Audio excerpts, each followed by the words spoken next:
Sehr positive Reaktionen gab es auf den Tag der offenen Tür, der erste Tag der offenen Tür überhaupt in der 25-jährigen Geschichte des Instituts. Sinn und Zweck des Tags der offenen Tür war, dass ohne irgendwelche Schwellenängste interessierte Zuschauer, Zuhörer, kulturell Interessierte allgemein hier in dieses Haus, in das Institut kommen konnten und sich informieren können, erstmals über die Räumlichkeiten, was hat ein Komponisteninstitut überhaupt für Räumlichkeiten zu bieten und dann, wie sehen beispielsweise die Schätze hier des Instituts aus. Wir beherbergen eben den gesamten dokumentarischen Nachlass von Carl Orff als Eigentum der Carl-Orff-Stiftung. Wir hatten zum einen in Verbindung mit der Produktion des Prometheus, die zeitgleich stattgefunden hat, hier in München in der Allerheiligen Hofkirche, eine Produktion, an der das Orff-Zentrum auch beteiligt war,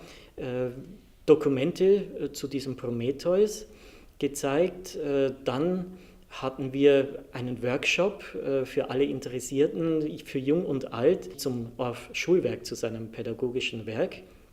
Die wurden durchgeführt von erfahrenen Lehrkräften im Schulwerk und tatsächlich haben in der Regel immer alle Besucher oder die meisten Besucher mit Freude mitgemacht. Das war sehr schön zu sehen, wie anfängliche Widerstände, Zögerlichkeiten überwunden werden konnten und dann am Schluss also ein munteres gemeinsames Musizieren, sich bewegen stattfand.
Wir zeigten Filmdokumente, einerseits Carl Orff als Rezitator und Ein-Mann-Theater am Beispiel seiner Astutuli. Astutuli! Astutuli, Astutuli, Astutuli, Astutuli, Astutuli, Astutuli, Astutuli, Astutuli, Astutuli, Astutuli! Hier räucht's nach Goldgewerb, nach Lotterei, Luderei, Beschiss, Spitzbuberei. Ein angenehmer Ruch, ein gar viel lieber Ruch. Dann aber auch eine Dokumentation über die derzeitige Rezeption des Orffschen Schaffens im internationalen Bereich. Und schließlich hatten wir den legendären Film der Carmina Burana gezeigt, in der Inszenierung von Jean-Pierre Ponel, eine Produktion aus der Mitte der 70er Jahre, bei der Carl Orff selber noch mit beteiligt war.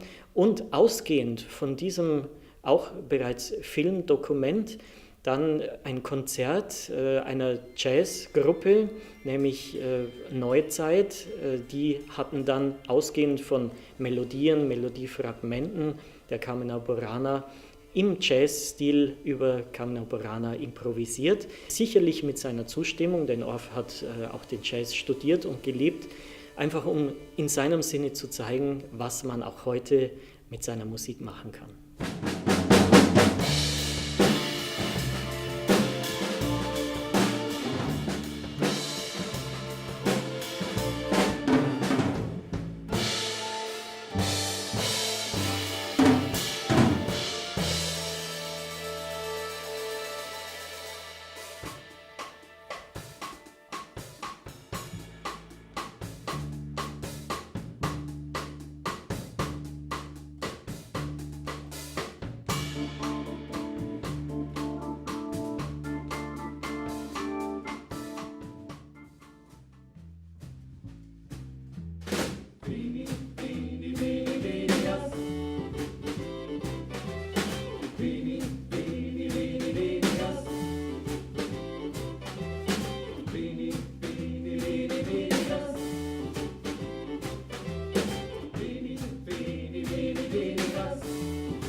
Die Besucher konnten die Räumlichkeiten des Instituts genau betrachten.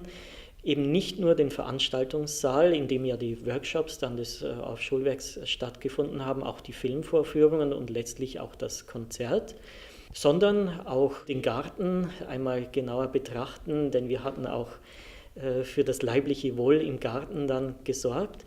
Ansonsten einen Blick in die Bibliothek, das war möglich. In einer Führung durch das Institut, die ich dann auch unternommen habe, konnte man auch einen kurzen Blick in das Archiv doch werfen.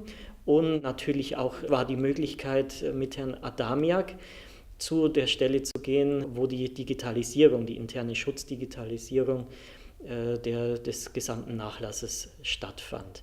Das heißt also, nahezu alle Räumlichkeiten, natürlich mit einer gewissen Einschränkung, der Hochsicherheitsbereich, der alarmgeschützte Bereich, nämlich des Archivs, das war nur mit einer Führung möglich, ansonsten war nahezu alles frei zugänglich. Es waren nicht nur ältere Herrschaften dabei, sondern auch durchaus junge bis ganz junge. Auch am Tag der offenen Tür hatten wir sogar interessierte Kinder, was mich sehr gefreut hat, aber auch jugendliche Studierende oder Leute, die mitten im Beruf stehen. Das ist, glaube ich, ein ganz, ganz wichtiger Erfolg dieses Jubiläumsjahres, dass es gelungen ist, die unterschiedlichsten Altersstufen auch gemeinsam anzusprechen. Ich denke, es ist durchaus sinnvoll, diesen Tag der offenen Türen nicht nur ein einziges Mal zu machen, zumal nach 25 Jahren. Es ist durchaus denkbar, dass wir in der nächsten Zeit, vielleicht im Abstand von 2 Jahren, vielleicht im Abstand von 5 Jahren, nochmals einen Tag der offenen Tür abhalten werden.